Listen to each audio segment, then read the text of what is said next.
Here we have a new 2024 Chevy Colorado. This one is a Z71 crew cab. Comes in black on jet black with adrenaline red cloth interior. And for the powertrain, we get that carried over 2.7 liter turbo max 4-cylinder. And that's made it to an 8-speed automatic transmission. To the front end here, LED headlamps, LED daytime running lights, and LED fog lights. I just love the sophisticated yet aggressive front end we get here in the Z71 trim. We have the red tow hooks underneath there, or recovery hooks, excuse me. And then right here we have the 18-inch dark Android aluminum wheels. Love those. Running boards here, passive keyless entry, power door locks, windows, mirrors, integrated trailer brake controller, hood release. And then here we have our power driver seat with power lumbar support. Now I do have the seat up front adjusted for someone of my size, being 6'3" with longer legs. So with that being said, not too much room behind myself in this rear seat, but I can hit this latch here, pull this up, have a little storage underneath here. You can see that we have the jack and such right there. Pretty easy to snap it back into place. And then over here, manual sliding rear window.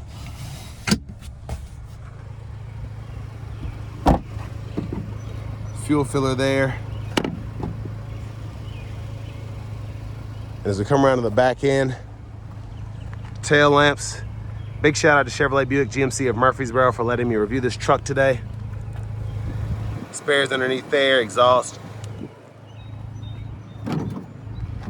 We do have the spray on bed liner, and then 120 volt 3-prong plug-in right there.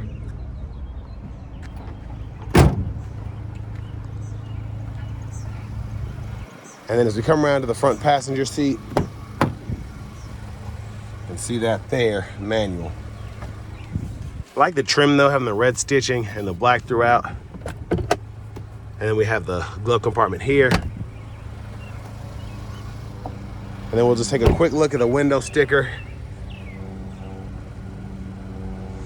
So this is actually, with this one being a Z71, I just reviewed an Elevation Canyon, and that stickered for under, it was like $39,985. And with this, all the options of having the Z71, you're at $48,310.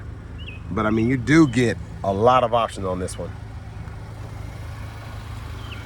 But let's go around back to the front end, take a quick look in the engine bay. And there is that 2.7 liter turbo max, mostly covered up there. Let's go ahead and hop in the driver's seat.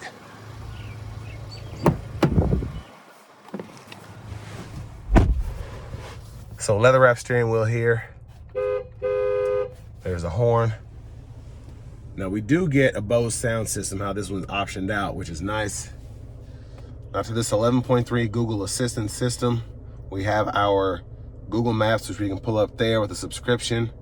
For the audio, we get our AM, FM, XM, Bluetooth, and then we also have the Google News, Alexa, and Google Podcasts to go with the wireless CarPlay, Android Auto compatibility we get as well. Air down mode, this one being a Z71, we can do that if you want to go off-roading. Controls are in here, including the high beams, fog lights, all of that, park assist. And then I can even cut the low beam on or off or set them to auto there. We do get a Wi-Fi hotspot too. And then in here, pull up this vehicle status menu here. And I love this because you have an overview and you can click certain things to see, hey, tire pressure sensors are here, air filter, battery voltage, all of that. Or you can go into each menu manually. You can see brake pad life, tire pressure, oil life, engine air filter, and then your battery voltage, coolant, etc. And then your trip meters in here as well. And then in your settings, you can go in here, fool with your connections to CarPlay, Bluetooth, vehicle settings, teen driver, rear seat reminder, and buckle to driver there. And then you can go into your system settings and change your language or your units of measurement. And then I'm gonna go into the climate menu here. You get single zone or dual zone automatic climate control, excuse me. And then you can decide where the airflow is going, and you can use the screen for pretty much everything, but you can also use the buttons and knobs down here below too. Cut the whole system on and off, etc. Now here we can roll all the windows down with one touch, auto stop, hazards, lane keeping assist, and we do have an aux switch as well if you want to either run a light bar or a winch, you can do that. USB-C, USB-A input, wireless charging pad, and then for the shifter, pull the lever, reverse, neutral drive. And your limiter is there. You can see what gear you're in. It'll show you on the gauge cluster when you're doing that. Electronic parking brake, pull up to engage, hit the brake, press down to disengage. And then here, we can go through our full four-wheel drive system. So we can do that, set it to auto, whatever. And then we can use this bar, or this scroll knob, excuse me, to go through the drive settings, or drive modes. We have tow haul, off-road, normal, and terrain. Center console cubby space with a removable tray. And there's our sunshade, and we can either tilt or slide this roof. So I always like to show how far it'll go back. One touch pretty much takes it all the way back. Then we can one touch close it as well. Vanity mirror here. Now back to the steering wheel. Blinkers are behind. High beams, we can flash there. Intermittent wipers are here. Fluid right there. And then we have our cruise control, which we can turn on, cancel, set the speed, and we can adjust our forward collision, gap adjust, or when adaptive cruise is available, we can adjust the gap for that. Voice recognition, we can hit this to go through our audio sources here, and then we can scroll through those when it's on. And then Bluetooth controls, hit this button, and we can go through the different gauge cluster menus that we have available. So I like all the views you get. Push button starts there. Finally, here's a key fob with remote start. And next, we're gonna go ahead and take this 2024 Chevy Colorado Z71 out on the road for a test drive. So starting the test drive in this Colorado here, love the blow-off valve sound you get from the Turbo Max here. And I just like how the truck gets up to speed. It's very, very calm, but you can still feel the boost pretty well.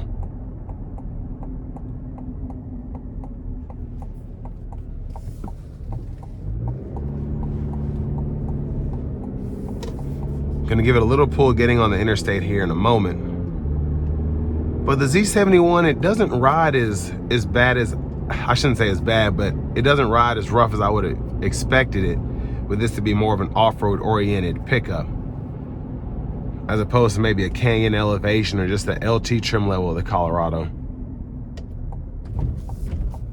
We're gonna give it a little pull here again. Here we go.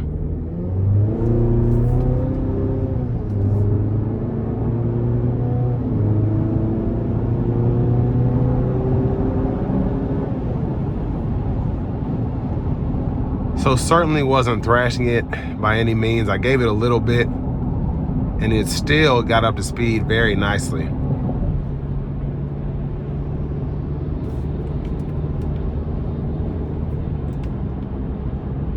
Now we do have the adaptive cruise here, so again, like I said earlier, we can adjust the gap for that just by clicking or toggling this button.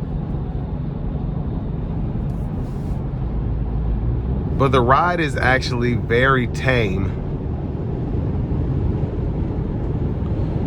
Wind noise is a bit prevalent, but it's very windy out today. I do think that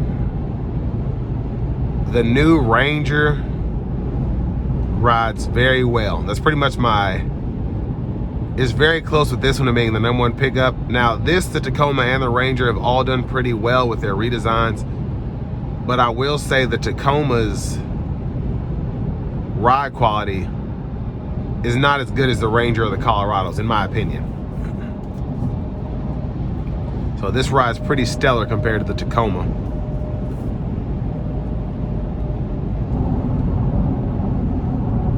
And the actual sound from the truck, the engine, the powertrain, even the tires was not intrusive at all.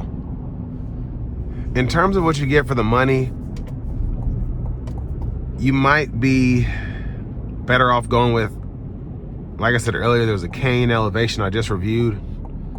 The only thing that this has that I would miss on that one is the power seat, and then probably the Bose sound system.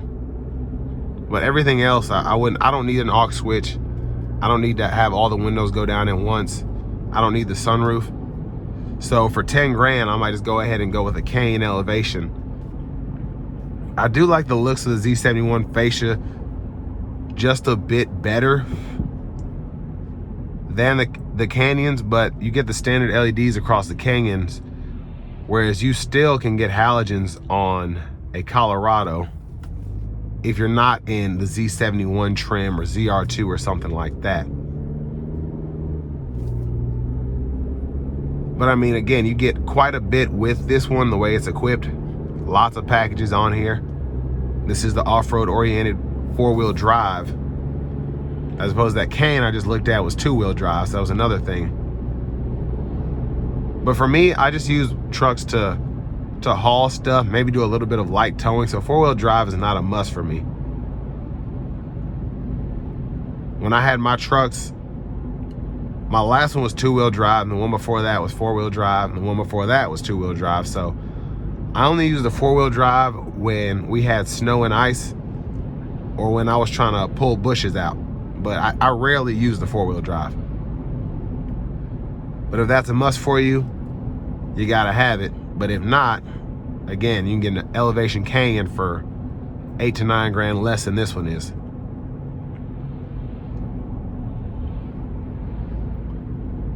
But all in all, I mean, the good thing about the Z71 is I feel like it's capable, very capable, but just driving this around town, I don't feel like I'm in a truck. I just feel like I'm driving something normal. And being able to get 19 miles per gallon city, 23 highway in a truck that can tow quite a bit and haul quite a bit, and actually gets up pretty quickly, I can't complain about that.